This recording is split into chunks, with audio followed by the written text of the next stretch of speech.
start with me? Yeah, start with you. Okay. So my name is Mindy Silverstein. I'm the managing director of the Milken Institute, and it's great to see many friends around this room. I will say that I am probably the newest newcomer to working and focusing on Africa of probably anyone in the room, and I would say that's a really great thing for everyone who is in this room and has been focusing on Africa probably a lot longer than me. For you, if you don't know the Milken Institute, we're an economic think tank. We're based in California and have an office in DC and are increasingly doing work globally, and really that's following the interests of our community. We work with global institutional investors and leaders in the financial community, and then going back to what our founder said when he started his first speech on Wall Street in 1969 was called "The Best Investor is a Social Scientist." And so all of these investors globally are really thinking about what is happening in different markets, and many, I don't need to tell anyone in this room about the demographics and things like that that make Africa and other frontier and developing regions appealing.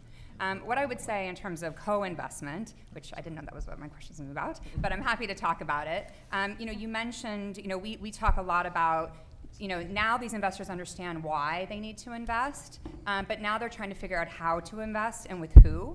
And so I think that is what we sort of see all the investors, the very many different types of investors trying to demystify and figure out right now. And so what are the right vehicles for their investment? Some of them, and I will say, just to diverge for 1 second, there are so many different types of investment. Kim just said this on the last panel about the shoe fitting. I mean, people talk about there are 54 countries in Africa. I promise you there are more than 54 types of investors who have different risk-return profiles and interests. So that is a very difficult thing, coming up with that match. And so for, if you're a US pension fund, you probably aren't allowed to, you don't have the resources to really kick the tires on deals. You're probably going into private equity maybe.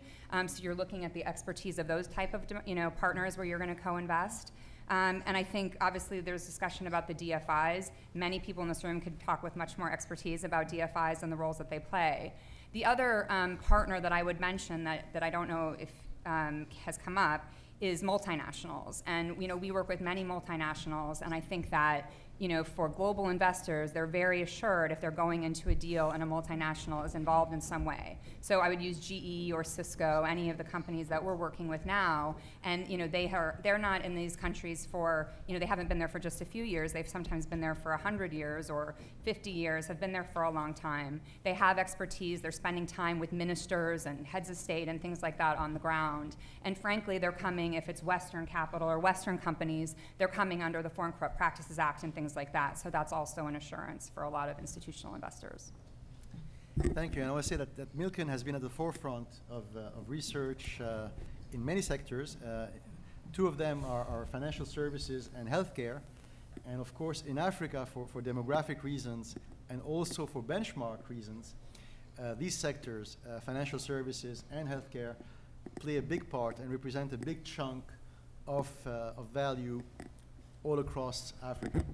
Doing business in Africa, you can't afford to be without Africa Investor.